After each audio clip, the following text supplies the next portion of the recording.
PDF मैंने आपको share किया हुआ है, आप इसको यहाँ भी देख सकते हैं। दिखाई दे रहा है सभी को?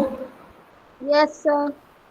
Yes sir. देखिए ये वाला जो पार्ट है ना, हिमालय वाला, ये पार्ट हम पहले देख चुके हैं। इसके बाद में हमने इनकी माउंटेन पीक्स के बारे में देखा था, जो भी हाईएस्ट पीक्स है उनके बारे में।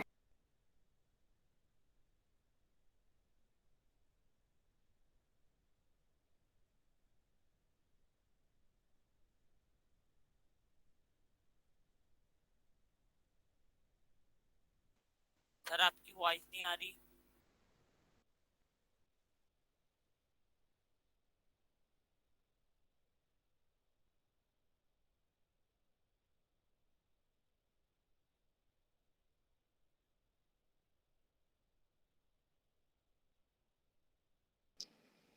मेरी आवाज सुन पा रहे हैं बेटा सब लोग? Yes yes sir. Sir. Yes sir. Screen share हो रही है ना सभी को? Yes sir. Yes yes sir. Yes हाँ, सर। चलिए देखिए, समझिए। देखिए नेक्स्ट फिर हमको क्या देखना है, इसका एरिया 7,07,00,000 स्क्वायर किलोमीटर का इसका एरिया है, और लगभग ऐसा मानते हैं कि 2400 किलोमीटर तक ये लंबा है, और लगभग 240 से 320 242 320 इसकी चौड़ाई है। आगे हम इसमें देखें कि इसमें सबसे मेन इसकी खास बात क्या है, उसको देखिए। मेन इसकी खास बात यह है कि इसमें जो सोइल है वो फर्टिलाइज्ड है, ठीक है, और रिच सोइल है।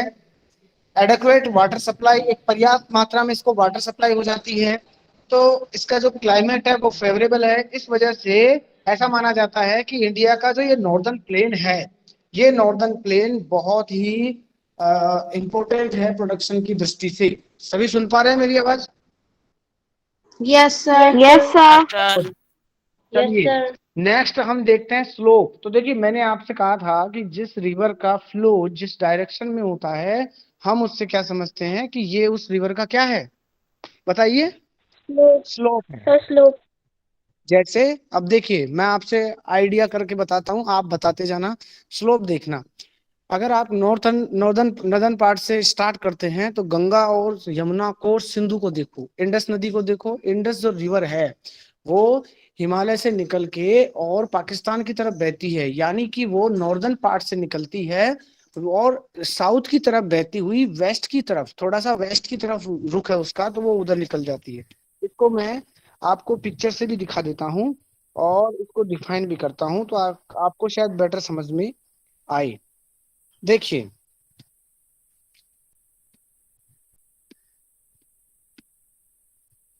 यहां से मैं दिखाता हूं आपको, देखिएगा। सब चीजें हम देखते रहेंगे, समझते रहेंगे। ये देखिए, ये हमारा इंडिया है, इंडिया का ये नॉर्दर्न पार्ट है। नॉर्दर्न पार्ट में अगर हम बात करें इंडस नदी की, तो इंडस नदी यहाँ हिमालय से निकलती हुई और पंजाब के आसपास यहाँ बहती हुई ये सतलुज निकलती है।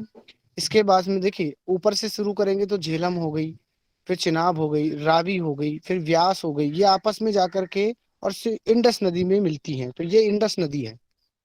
इंडस नदी का आप स्लोप देख सकते हैं। इधर से फिर गंगा आ जाती है, तो इसका स्लोप आप देख सकते हैं, इसका स्लोप इस तरफ है। फिर यमुना है तो उसका स्लोप इस तरफ है। चंबल है, ऊपर की तरफ है इसका स्लोप। नर्मदा है, इसका गुजरात की तरफ स्लोप है। ताप्ती है, उसका गुजरात की तरफ स्लोप है। फिर जैसे महानदी है, कृष्णा है, गोदावरी है, उनका बे ऑफ बंगाल की तरफ स्लोप है, ठीक है। इधर कोई भी स्लोप नहीं है। देखिए इस बात को समझने की कोशिश करिए, नदियों की स्थिति देखिए, इंडस नदी, गंगा नदी, यमुना नदी, ठीक है, यहाँ आके इधर इधर से आती है, लेकिन मैं तो एक स्लोप बता रहा हूँ इसका। फिर बाकी की नदियां इधर आती हैं, एक दो नदियां हैं जो इधर जाके इधर मिलती हैं, और कुछ नदियां इधर आ जाती हैं। दो नदियां ऐसी हैं जो इधर आती हैं, केवल और केवल दो नदियां। एक तो नर्मदा, याद रखिए नर्मदा हमारे पास भी है, इसलिए हमारे लिए इम्पोर्टेंट भी है। दूसरा है तापी या ताप्ती। नर्मदा और तापी नदियां ऐसी हैं जो ईस्ट से वेस्ट की तरफ फ्लो करती हैं, याद रहेगा हमेशा आपको। Yes sir. Yes yes sir. Sir. चलिए इसके बाद में हम देखते हैं नेक्स्ट चीज कि प्लेन्स के बारे में हम देख रहे थे। तो प्लेन्स आपको तीनों समझ में आ गए हैं। गंगा ब्रह्मपुत्र का प्लेन आपको समझ में आया, उसके बाद में यमुना को, गंगा यमुना का बना हुआ, उधर से इंडस का बना हुआ, तो तीनों ये प्लेन्स हो गए। डिवाइडेशन ऑफ प्लेन्स, डिवाइडेशन कैसे हुआ है, तो देखो ये बेल्ट बनी है, कैसे बेल्ट बनी है इसको समझिए। प्लेन्स का डिवाइडेशन एक तो वेरिएशन के हिसाब से, उनकी जो रिलीफ फीचर्स हैं, उनकी जो विशेषताएं होती है ना, उनके हिसाब से उनको डिवाइड किया जाता है। कैसे, जैसे मोस्टली इनको चार प्रकार से डिवाइड किया गया है। जो प्लेन्स हैं उनको चार प्रकार से डिवाइड किया गया है। फर्स्ट देखिए, the reverse after descending from the mountains deposit pebbles in a narrow belt of about 8 to 16 kilometer in width lying parallel to the slope of the Shivaliks. Shivalik की जो श्रेणियां हैं, जो हिमाचल प्रदेश है, जो हिमाचल प्रदेश के ऊपरी का जो जो हिस्सा है, शिवालिक की श्रेणियां उनको बोला जाता है। आपने यहाँ भी देखा होगा, जो पीछे आपने चैप्टर देखा है उसमें देखो, मैं आपको वो पिक्चर दिखाता हूँ, आपको शिवालिक दिखाई दे रही होगी। देखो ये हिमाचल प्रदेश उत्तराखंड के पास में जो शिवालिक श्रेणियां हैं, इन शिवालिक श्रेणियों के पास में कुछ नदियां हैं जो अपने साथ कुछ पत्थर, पेबल, पेबुल, चापर, चौपर, ये जो वर्ड है ना बेटा, ये पत्थरों के वर्ड है। इनकी आकृति के हिसाब से पेबल जो होते हैं ना, ये गोल पत्थर होते हैं, मोटे मोटे 1 किलो के, 2 किलो के ऐसे पत्थर होते हैं। ठीक है, ये पत्थर क्या होते हैं, ये बह कर के और इधर आगे की तरफ एक बेल्ट बना लेते हैं। लगभग 8 से 16 किलोमीटर तक की ये बेल्ट बन जाती है। और ये किसके पैरेलल होती है, जिस तरफ नदी का बहाव होता है। तो अगर आपसे पूछा जाए कि भाबर क्या होता है, तो आप कहेंगे कि पेबल जो होते हैं नदी के बहाव के साथ, उसके स्लोप के साथ बह करके लगभग 8 से 16 किलोमीटर तक हिमाचल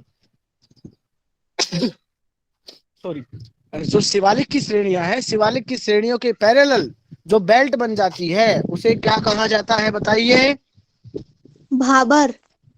भाबर। वेरी गुड, याद रहेगा ना, हमेशा भूलोगे थोड़ी, नो। याद रहेगा सभी को। Yes sir. चलिए चलिए, बोलते जाइए, बताते भी जाइए, पढ़ते जाइए। सेकंड देखिए, belt, south of this belt. अब ये जो बेल्ट है, इसके जस्ट साउथ में, यानी पेबुल के जस्ट बाद में, भाबर के ठीक बाद में, नीचे की तरफ, यानी पंजाब की तरफ, हिमालय की इधर हरियाणा की तरफ, या उत्तर प्रदेश के ऊपरी हिस्से की तरफ, या उत्तराखंड के नीचे के हिस्से की तरफ। ठीक है, समझिए, इमेजिन करिए, भारत के मैप को इमेजिन करके रखिए, तो आपको समझ में आएगा। जैसे ये वाला हिस्सा है, अब शिवालिक की बात करते हैं, तो शिवालिक का हिस्सा कहाँ आया? उत्तराखंड के ठीक ठीक हिमाचल प्रदेश के उत्तराखंड के ठीक नीचे की तरफ या बीच की तरफ आया। ये वाला एरिया है ना, ये शिवालिक का एरिया है। ये वाला जो दिख रहा है आपको, ये शिवालिक का है। मनाली है, शिमला है, ये देहरादून वाला जो इलाका है, ये दून का इलाका है, घास का इलाका है, जो आपको दिख रहा होगा, ये घास वाला इलाका है। ऊपर आपको श्रेणियां दिखाई देंगी। तो ये वाला जो एरिया है ना, ये शिवालिक की पहाड़ियां हैं। इन शिवालिक की पहाड़ियों में जो पत्थर दिखाई देते हैं, ये पत्थर भाबर के नाम से पहचाने जाते हैं। ठीक है, ये आप श्रेणियां देख सकते हैं, ये माउंटेन रेंज है। देखो, दिखाई दे रही है सभी को? दिखाई Yes, दे रही है sir. सभी को? Yes sir. ये माउंटेन, ये शिवालिक श्रेणियां हैं, शिवालिक की माउंटेन रेंज है, आपको अलग अलग दिखाई देती हैं। इसके बाद में यहाँ से ये जो घास का मैदान शुरू हो जाता है, इसको तराई बोला जाता है। क्या बोला जाता है इसको? तराई। तराई। क्या बोला जाता है? तराई। तराई का जो इलाका होता है, ये घास वाला इलाका होता है, दलदल वाला भी इलाका होता है। यहाँ पे दलदल भी पाया जा सकता है, घास में हमको दिखाई नहीं देगा कोई दलदल होगा। ठीक है, चलिए वापस अपने चैप्टर की तरफ इधर चलते हैं। सेकंड हम बात कर रहे थे, south of this belt the streams and the river reemerge and create a wet swampy and marshy region known as Terai. हम किसकी बात कर रहे थे? जो पेबल के बाद में, जो भाबर के बाद में जो इलाका है, जहां पे नदियां क्या करती हैं, गीला, एक नम, एक आर्द्र भूमि वाला, एक दलदली एक एरिया बना देती हैं, इसे तराई कहा जाता है। सेकंड पार्ट हो गया। चलिए नेक्स्ट पार्ट की तरफ बढ़ते हैं। वैसे इसकी कुछ विशेषताएं भी हैं। तराई की क्या विशेषताएं हैं? Terai was a thickly forested region. Thickly forested का मतलब होता है घना, घना जंगली वाला इलाका होता है, जहां बहुत सारी घास होती है, बहुत सारे पेड़ पौधे होते हैं। ठीक है, इसका आप हमेशा ध्यान रखिए। और इसकी सबसे बड़ी खास बात ये हो जाएगी कि दूधवा जो नेशनल पार्क है, ध्यान रखिए, दूधवा नेशनल पार्क है, वो नेशनल पार्क जो उत्तराखंड में स्थित है, उधर स्थित है, वो तराई वाले एरिया में है। देखते हैं दूधवा नेशनल पार्क कहाँ पे है, तो आपको और समझ में आए। दूधवा national park, Uttar Pradesh national park दूधवा, देखिए ये है उत्तर प्रदेश में, उत्तराखंड उत्तर प्रदेश से अलग हुआ है, और ये आपको यहाँ दिखाई देगा। ये देखिए, ये दूधवा नेशनल पार्क है, कितना घना है, आपको अलग से दिखाई देगा, दिखाई दे रहा है सभी को? Yes sir. Yes, sir. ठीक है, तो ये यस जो सर। दूधवा नेशनल पार्क है ना, इसकी पोजीशन देखिए, मैं जो बोल रहा था क्या वो सही है? क्या सच में तराई वाले एरिया में है? दिखाई दे रहा है ना? Yes. Yes sir. Yes, Yes. बिल्कुल Yes, तराई वाले एरिया Yes, में sir. है। नेपाल के बिल्कुल पास में है, उत्तराखंड के बिल्कुल पास में है, ठीक है, उत्तर प्रदेश में है, सॉरी मैंने उत्तराखंड बोला, इसको उत्तर प्रदेश में है। चलिए, इसके बाद में हम नेक्स्ट देखते हैं आगे, द लार्जेस्ट पार्ट। अब थर्ड पार्ट की बात कर रहे हैं, देखो 4 पार्ट की बात कर रहे थे, जो प्लेन्स हैं वो 4 भागों में विभाजित है। पहला भाबर, सेकंड तराई, अब थर्ड बात कर रहे हैं। The largest part of the northern plain is formed of older alluvium is known as bhangar. जो मिट्टी का एक प्रकार होता है, जो पुरानी से पुरानी मिट्टी होती है, उससे बना हुआ जो एरिया होता है उसे भांगर कहा जाता है। क्या बोला जाता है? बताइए क्या बोला जाता है? भांगर। भांगर। ठीक है, याद रहेगा भांगर। Yes sir. ठीक है, लार्जेस्ट पार्ट है, बहुत बड़ा पार्ट है, यानी आप कहेंगे कि जो नॉर्दर्न प्लेन है ना, उसका सबसे ज्यादा जो मैक्सिमम पार्ट है ना, वो किसका है? भांगर का है। तो पहला हो गया, पहला क्या हो गया? भाबर। दूसरा क्या हुआ? तराई। थर्ड पार्ट कौन सा हो गया? तराई। भांगर। अब देखिए fourth, the soil in the region contains calcareous deposits locally known as kankar. देखिए छोटे छोटे जो कंकड़ पत्थर होते हैं, छोटे छोटे ऐसे पत्थरों के टुकड़े होते हैं जो लास्ट में बह करके और गाद की तरह इकट्ठे हो जाते हैं, ठीक है, उनको बोला जाता है काकड़। क्या बोला जाता है उनको? काकड़। काकड़। तो 4 भाग हो गए, पहला हो गया भाबर, दूसरा होगा तराई, तीसरा हो गया भांगर, और चौथा हो गया काकर। और एक पार्ट हो रहा है, पांचवा जो अलग से पार्ट है, वो नई मिट्टी से बनता है। एक नई मिट्टी जो बह करके इकट्ठी हो जाती है, प्लेन का निर्माण करती है, वह नई मिट्टी खादर कहलाती है। क्या कहलाती है? खादर। खादर। ध्यान रखिए, जैसे खादी का नया कपड़ा होता है, तो खादर से खादी याद रहेगा, खादी से नया कपड़ा याद रहेगा, ठीक है, याद रहेगा ना। और ओल्डेस्ट मिट्टी कौन सी है बताइए? पुरानी मिट्टी किसे बोला जाता है? पुरानी मिट्टी सर भांगर। भांगर। Very good. भांगर को पुरानी कहा जाता है और खादर नई को बोला जाता है। अब देखिए नेक्स्ट में, देखिए पेनिनसुलर प्लेट्यू। पहले इस प्लेट्यूज को देख लीजिए, ये हमारा वो प्लेट है, ये हमारी वो प्लेट्यू है, पठार है, जिसके नाम से भारत को एक उपमहाद्वीप भी कहा जाता है, कि भारत एक उपमहाद्वीप है। क्यों है? क्योंकि भारत में एक महाद्वीप की सारी विशेषताएं हैं, जैसे नदियां हैं, नहरें हैं, पर्वत है, पठार है ना, मैदान है। एक महाद्वीप में जो विभिन्न विशेषताएं होती हैं, वो सारी विशेषताएं आपको कहाँ मिलती हैं? बताइए कहाँ मिलती इंडिया। हैं?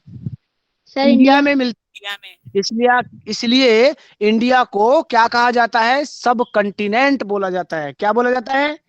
सब सब कॉन्टिनेंट। कंटिनेंट। कॉन्टिनेंट। चलिए मेरे क्वेश्चन का आंसर दीजिए।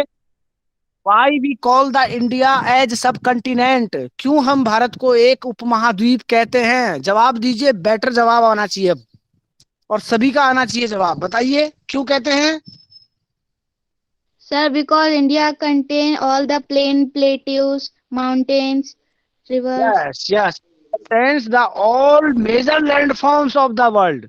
अगर जो एक वर्ल्ड में एक जो कंटिनेंट में, आप ऐसा कह सकते हैं, अकॉर्डिंग टू अ कंटिनेंट, एक कंटिनेंट के अनुसार India contains all the major landforms of the earth. जैसे क्या क्या होंगे? पर्वत होंगे, पठार होंगे, मैदान होंगे, इनको क्या कहते हैं? लैंडफॉर्म्स कहते हैं। और ये सारे लैंडफॉर्म्स जब किसी एक पार्टिकुलर स्टेट में, पार्टिकुलर एक जगह में है, यानी कि वो एक महाद्वीप की तरह है, तो भारत को एक उपमहाद्वीप कहते हैं, सब कंटिनेंट कहते हैं, महाद्वीपों का एक छोटा रूप कहते हैं, ठीक है। उसमें प्रायद्वीप पठार भी अपनी एक महत्वपूर्ण भूमिका रखता है। कैसे? Because it is it's rich culture. इसका जो क्लाइमेट है, वो क्लाइमेट कैसा है? यहाँ पे आपको लेटेराइट मिट्टी मिलती है, ब्लैक सोइल मिलती है। इसकी वजह से क्या होता है? यहाँ कॉटन, सिल्क, राइस, इनका प्रोडक्शन भी ज्यादा होता है। पहली चीज तो ये। दूसरी चीज क्या होती है? पठार में ऐसे इलाके होते हैं जहां मिनरल्स बड़े अच्छी मात्रा में पाए जाते हैं। जैसे आप देखेंगे छोटा नागपुर का जो पठार है, ये झारखंड, बिहार और छत्तीसगढ़ के आसपास का हिस्सा आपको दिखाई दे रहा है। ये वो इलाके हैं जहाँ लोहा प्रचुर मात्रा में पाया जाता है, जहाँ पे बड़ी बड़ी माइंस हैं, बड़ी बड़े फैक्ट्रीज यहाँ पे लगी हुई हैं। आप जब वेस्टर्न घाट की तरफ, ईस्टर्न घाट की तरफ आते हैं, तो इधर जो डेक्कन प्लेट का जो इलाका है, ये वो हिस्सा है जो महाराष्ट्र का, विदर्भ का जो एरिया है। आप देखेंगे ये वाला जो हिस्सा जो मैं आपको दिखा रहा हूँ, ये महाराष्ट्र का वो विदर्भ का एरिया है जहाँ हमेशा अकाल सा रहता है, जहाँ बारिश कम होती है। और ये मिट्टी है ना जो बहुत कम, ऐसे बहुत बड़े बड़े दरार हो जाते हैं इसमें। कभी आप पिक्चर्स में देखते होंगे तो दरार देखते होंगे आप, तो वो ये वो एरिया है महाराष्ट्र का, विदर्भ का। इसके बाद में आप देखिए इनको विभाजित किया गया है अलग अलग एरियाज में। जैसे अरावली रेंज जो राजस्थान में है, वहां का जो एरिया है, और एमपी का जो एरिया है, इसे मालवा का पठार कहते हैं। हम जो पठार में जिस पे रह रहे हैं उसे क्या बोलते हैं बेटा, पूरे रूप में क्या बोलेंगे? सर बैतूल का पठार। मालवा। इसको हम मालवा का पठार कहेंगे। क्या कहेंगे? मालवा का पठार। मालवा का पठार। मध्य प्रदेश में जो पठार है वो किस नाम से है? मालवा। मालवा का पठार। ठीक है। हमारे जो मध्य प्रदेश में जो अरावली, अरावली जैसे राजस्थान में, उसी तरह से मध्य प्रदेश में कौन सी माउंटेन रेंज है? सर विंध्याचल सतपुड़ा। सतपुड़ा। और इसी के बीच में ही, इसी के इर्द गिर्द ही कौन सा पठार है? डेक्कन प्लेट्यू। डेक्कन प्लेट्यू क्योंकि दक्षिण की तरफ है, इसलिए इसको क्या कहा गया है? डेक्कन प्लेट्यू। प्लेट्यू। ठीक है। डेक्कन प्लेट्यू के आप जब ईस्ट में देखेंगे उड़ीसा के पास, तो महादेव हिल्स है, यहाँ छोटा नागपुर का पठार है। इधर नीचे आएंगे आप तो देखो नीलगिरी आपको दिखाई दे रही है। अनाईमुड़ी दक्षिण की सबसे ऊंची चोटी है, अनाईमुड़ी, जो आपको दिखाई दे रही होगी। ठीक है। काराकोरम हिल्स आपको दिखाई देंगी यहाँ पे। देखो ये कोस्टल एरियाज को भी अलग से दिखाया गया है। देखो यहाँ पे ये कोंकण है, गोवा के पास का जो कोस्टल एरिया है उसको क्या बोलते हैं? Konkan coastal area. क्या बोलते हैं? कोंकण कोस्ट। ठीक है। ओके। नीचे देखिए जो नीचे वाला एरिया है इसे काराकोरम बोला जाता है। क्या बोला जाता है इसको? काराकोरम। और केरल के पास का जो, केरल के पास का जो है ना, केरल के पास का जो कोस्टल एरिया है उसे मालाबार कोस्ट बोला जाता है। क्या बोला जाता है? मालाबार। मालाबार। गोवा, गोवा मुंबई के पास के कोस्टल एरिया को क्या बोला जाता है? बताइए। कोंकण। कोंकण। Very good. अब इधर आइए, इधर आइए। यहाँ जब आप ऊपर की तरफ देखते हैं ना, तो ऊपरी जो हिस्सा है ना, इसको उत्तरी सरकार बोलते हैं। क्या बोलते हैं? उत्तरी सरकार। और नीचे वाला जो एरिया है इसको क्या बोलते हैं? कोरोमंडल। नीचे वाले को क्या बोलते हैं? कोरोमंडल। तो उत्तरी सरकार कौन सा हुआ? उड़ीसा के पास वाला हो गया है ना। उड़ीसा के पास वाला कौन सा हुआ? उत्तरी सरकार कोस्ट। और तमिलनाडु, आंध्र प्रदेश वाला कौन सा हुआ? कोरोमंडल कोस्ट। कोरोमंडल। क्या ये बे ऑफ बंगाल है हमारे यहाँ, और ये हमारे यहाँ अरेबियन सी है। ये आइलैंड्स है, और आइलैंड्स, सॉरी, ये वो मॉन्यूमेंट्स हैं यहाँ जो हमें मिलते हैं। आइलैंड्स हैं हमारे यहाँ भारत में। तो मेजरली हमारे यहाँ दो आइलैंड्स हैं। पहला कौन सा है? अंडमान निकोबार। दूसरा है लक्षद्वीप। अंडमान और निकोबार। अंडमान जो नॉर्दर्न पार्ट है उसको अंडमान बोलते हैं, और जो वेस्टर्न पार्ट है उसको, सॉरी, जो सदर्न पार्ट है उसको हम निकोबार बोलते हैं। ठीक है। अब सेंट्रल आइलैंड्स जो हम बात कर रहे हैं इसकी, प्लेट्यूज की, इसको देखते हैं। The part of the peninsular plateau lying to the north of the Narmada river. Narmada के किस तरफ है? नर्मदा के किस तरफ है? नॉर्थ की तरफ से फैला हुआ है। मालवा पठार के नाम से भी इसको जाना जाता है, और इसको सेंट्रल हाईलैंड्स के भी नाम से जाना जाता है। यहाँ पे आपको विंध्याचल और सतपुड़ा भी मिलती है। विंध्याचल और सतपुड़ा जो है ये जो साउथ है ना, इसके सतपुड़ा के जो साउथ है उसके, और अरावली के नॉर्थ वेस्ट में आपको ये दिखाई देता है। देखिए ये यहाँ पे आप देख सकते हैं। मैं आपको अगर शो करूं कि आप, अगर आप कहें कि सर बताइए कि ये जो प्लेट्यू है इसका आकृति कैसी है, तो आपको सेम इस आकृति में दिखाई देगा। ये जो आकृति आपको दिखाई दे रही है ये आपके प्रायद्वीप के पठार की है। डेक्कन प्लेट्यू है। ऊपर वाला हिस्सा मालवा का पठार, ईस्टर्न पार्ट छोटा नागपुर का पठार, वेस्ट, इसका जो सदर्न पार्ट है वो डेक्कन प्लेट्यू के नाम से जाना जाता है। समझ में आ गया सभी को? Yes sir. चलिए नेक्स्ट, इसको आपको रीड करना है बस, और इसके जो लोकल जो नेम है उनको आपको जानना है। छोटा नागपुर पठार के बारे में इसमें बताया गया है, डेक्कन प्लेट्यू को अलग से दिखाया गया है, तो इनको आप पढ़ना। नेक्स्ट पार्ट में हम इंडियन डेजर्ट को देखते हैं। देखिए इंडियन डेजर्ट का एक बार मैप देख लीजिए। ये न केवल भारत में है बल्कि पाकिस्तान में भी है। भारत में इसको रेगिस्तान कहा जाता है, पाकिस्तान में इसको चोलिस्तान कहा जाता है। ठीक है। ये जो थार का जो रेगिस्तान है, ये जो राजस्थान में सबसे ज्यादा विस्तृत है, इसका इसके कई नाम है। मैं सारे नाम बता देता हूँ एक बार। जैसे सबसे पहले द ग्रेट इंडियन डिजर्ट, सबसे पहले इसका क्या नाम है, लिखते जाइए अगर लिख सकते हैं तो। द ग्रेट इंडियन डिजर्ट सबसे फेमस नाम है इसका, the great Indian desert. Second नाम देखिए इसका, थार डेजर्ट। सेकंड नाम क्या है इसका, Thar desert. Thar desert. Third नाम देखिए इसका, रेगिस्तान। थर्ड नाम है इसका रेगिस्तान। रेगिस्तान। थर्ड नाम है इसका रेगिस्तान। फोर्थ नाम इसका नॉर्थ वेस्ट, नॉर्दर्न। नॉर्दर्न क्यों, नॉर्दर्न कैसे हुआ देखिए। अब देखिए ये वाला भारत का जो पार्ट है ना, ये वाला पार्ट नॉर्थ में आता है तो नॉर्दर्न हो गया। ये वाला पार्ट जो है, ये वाला पार्ट वेस्ट में आता है तो ये वेस्ट हो गया। तो नॉर्थ वेस्ट, नॉर्थ वेस्ट का ये डेजर्ट है, तो इसको एक तरह से हम क्या कहेंगे, नॉर्थ वेस्ट डेजर्ट, उत्तर पश्चिमी रेतीला मैदान, या थार, या रेगिस्तान। ठीक है। रेगिस्तान।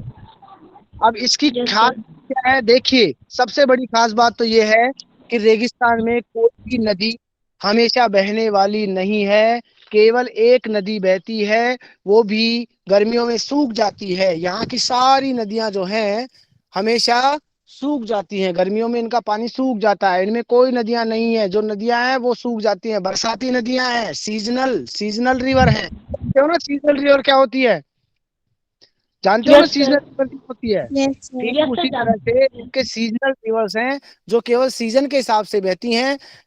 जो रेनी सीजन होता है उसमें बहती हैं, और फिर जब विंटर सॉरी समर होता है तब ये सब सूख जाती हैं। सबसे बड़ी जो नदी है इसकी वो है लूनी। लूनी नदी का आप हमेशा याद रखिए। जो बड़े बड़े सैंड ड्यून्स होते हैं इनको बरखान कहा जाता है। जरा देखिए बरखान किसे कहा जाता है। आपको मैं बरखान के पिक्चर्स दिखाता हूं तो आपको समझ में आएगा बरखान क्या होता है।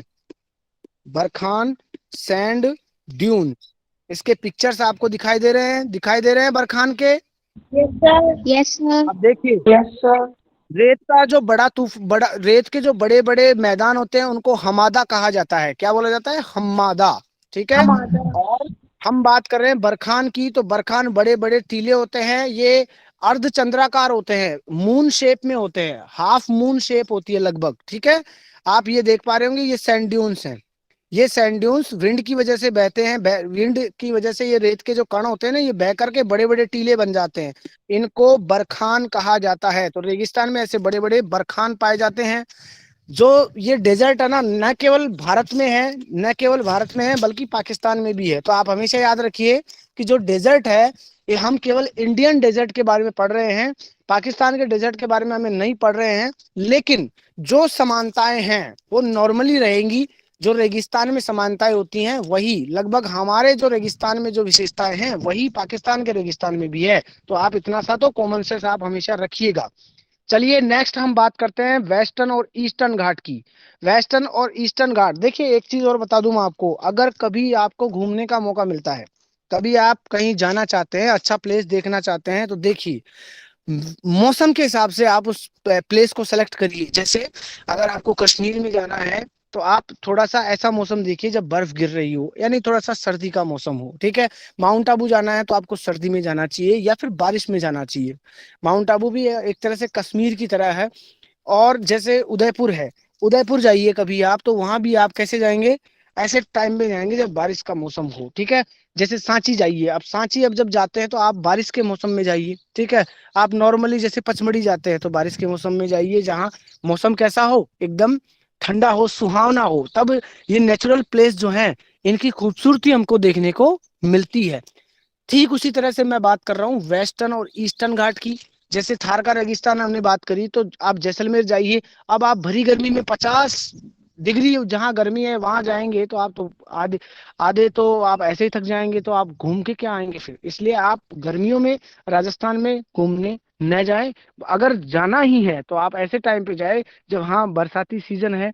गर्मियों में क्या है, लू चलती है वहाँ, तो पसीने आते हैं और प्यास बहुत लगती है, और जैसलमेर बाड़मेर के ऐसे इलाके हैं जहाँ आपको दूर दूर तक पानी नहीं मिलता है। तो इसलिए आपको ऐसे मौसम में जाना चाहिए जो सूटेबल हो, वहाँ के क्लाइमेट के अकॉर्डिंग हो, ठीक है। इसी तरह से जैसे वेस्टर्न घाट है, ईस्टर्न घाट है, रिच रिच रिसोर्सेज, मतलब ऐसा कह सकते हैं कि ईस्टर्न और वेस्टर्न घाट रिसोर्स के मामले में रिच है। यहाँ हमें बहुत से रिसोर्स मिलते हैं। और ध्यान रखिए, ये जो माउंटेन रेंज है, ये जो घाट है ना, इन घाटों के बीच में रास्ते बनाए गए हैं। जैसे खाल घाट है, भोर घाट है, पाल घाट है। ये ऐसे हैं, जैसे कुछ बताता हूँ। जैसे वेस्टर्न घाट और जो ईस्टर्न घाट है, ये बीच में ऐसे नगर, इनके बीच में जैसे मुंबई है, गोवा है, इधर से जैसे बेंगलोर है, चेन्नई है। तो यहाँ जाने के लिए आपको पहाड़ियों के बीच में से होकर जाना पड़ता है, तो इसलिए इन्होंने कुछ ऐसे घाट बना लिए हैं। आज ये पता करना कि थाल घाट कहाँ है, भोर घाट कहाँ है, पाल घाट कहाँ है, इनके बारे में पता करना, ठीक है। इनकी एवरेज एलिवेशन जो है वो भी बता रखा है कि 900 से 1600 मीटर तक का है। और लगभग ईस्टर्न घाट, अगर आपसे कहा जाए कि सबसे ज्यादा मतलब ऊंचाई में ईस्टर्न घाट हायर है या फिर ईस्टर्न घाट या वेस्टर्न घाट, तो आप कहेंगे कि वेस्टर्न घाट जो है वो ईस्टर्न घाट के कंपैरिजन में ज्यादा ऊंचा है। वेस्टर्न घाट, वेस्टर्न घाट कौन सा हुआ, मालाबार के पास वाला, ठीक है। ये ज्यादा ऊंचा भाग है। लास्ट में इसमें कोस्टल प्लेन्स जो भी है उनको आपको देखना है, जो कोंकण वाला एरिया है उसको देखना है, ठीक है, कन्नड़ का देखना है। इसके बाद में आपको लास्ट में आइलैंड्स को देखना है, ठीक है। आइलैंड्स आपको यहाँ दिखाए गए हैं, आप इसको पढ़ना, समझना कितना एरियाज है आइलैंड्स का। यहाँ पे आपको लक्षद्वीप दिखाई देगा, ये लक्षद्वीप है। और यहाँ पे आपको अंडमान निकोबार, देखिए यहाँ दिखाया हुआ है। भारत की जो टोटल जो एरिया है वो 3.28 मिलियन किलोमीटर स्क्वायर मीटर है। स्क्वायर मीटर का ध्यान रखना, वर्ग किलोमीटर जब होता है तो उसको स्क्वायर मीटर में दिखाते हैं, ऐसे स्क्वायर करके, टू स्क्वायर करके दिखाते हैं। टोटल बाउंड्री लगभग कितनी है, 15,200 किलोमीटर, लगभग 15,200 किलोमीटर। उसके बाद कोस्टल लाइन की बाउंड्री कितनी है, लगभग 7,516 किलोमीटर है, लगभग। ये अप्रोक्सीमेटली हम ले सकते हैं जो कोस्टल एरिया है। लास्ट में आपको क्या करना है बेटा, ये चीजें आपको खुद से पढ़नी है। और जो ड्राइंग्स हैं आप बना सकें तो बहुत अच्छी बात है, ताकि आपको अच्छे से समझ में आए। सभी पार्ट की अलग अलग ड्राइंग बनानी है, ये आप ड्राइंग टास्क में नोट कर लीजिए। जैसे हिमालय माउंटेन रेंज की अलग ड्राइंग बनानी है आपको, उसके बाद प्लेन्स की अलग ड्राइंग बनानी है, उसके बाद में आपको आइलैंड्स की अलग बनानी है, फिर डेक्कन प्लेट्यू की अलग बनानी है, सबकी अलग अलग ड्राइंग बनानी है। 5 पार्ट हैं हमारे, पांचों पार्ट्स की आपको अलग अलग ड्राइंग बना करके और इस पूरी पीपीटी को आपको अपनी नोटबुक में नोट करनी है, बाकायदा ड्राइंग के साथ। क्लियर है बेटा, किसी को कोई प्रॉब्लम यहाँ तक बताइए। No, sir. Sir? No, sir. समझ में आया सभी को, क्लियर है ना। Sir? Yes, sir. Yes, sir. Yes, sir. चलिए ठीक है, फिर आज के लिए हम इसको यहीं खत्म करते हैं। नेक्स्ट क्लास में हम फिर इसके क्वेश्चन आंसर देखते हैं। और कोई डाउट्स होंगे, आपको कोई चीजें पूछनी होगी तो मैं फिर आपको बताऊंगा, ठीक है। सर हाँ बेटा बोलिए। सर आपने तो गंगा प्लेट्यूज तो पढ़ा ही नहीं। गंगा प्लेट्यू है ही नहीं बेटा, गंगा प्लेट्यू कहाँ, गंगा प्लेट्यू नहीं है बेटा। गंगा और यमुना से तो प्लेन बनता है ना, मैदान बनता है, ओके। गंगा यमुना ने तो मैदान बनाया, और वो मैदान हमने पढ़ा है ना। Yes sir. वो गंगा प्लेट्यू नहीं है। कहाँ कहाँ देखा है आपने गंगा प्लेट्यू बेटा, नहीं है ऐसा कुछ भी, ऐसा कुछ भी नहीं है बेटा, गंगा प्लेट्यू जैसा कुछ भी नहीं है। गंगा और यमुना से मैदान बने हैं। और प्लेट्यू जो है उसको हम प्रायद्वीप का पठार या फिर डेक्कन प्लेट्यू बोलते हैं। हमारा जो एरिया है वो मालवा के पठार के नाम से जाना जाता है। क्लियर है। Sir yes sir. चलिए ठीक है, हैव अ नाइस डे। इस चैप्टर को रीड करिए और इस पीपीटी के जो नोट्स हैं इनको अपनी नोटबुक में करिए, उसके बाद में क्वेश्चन आंसर करिएगा और सारे ड्राइंग्स को आप कर लीजिएगा, ठीक है। लेफ्ट कर दीजिए बेटा सब लोग। जय हिंद, सर। ओके बेटा, जय हिंद बेटा, जय हिंद। जय हिंद सर। लेफ्ट कर दीजिए बेटा सब लोग। जय हिंद सर। ओके बेटा, ओके।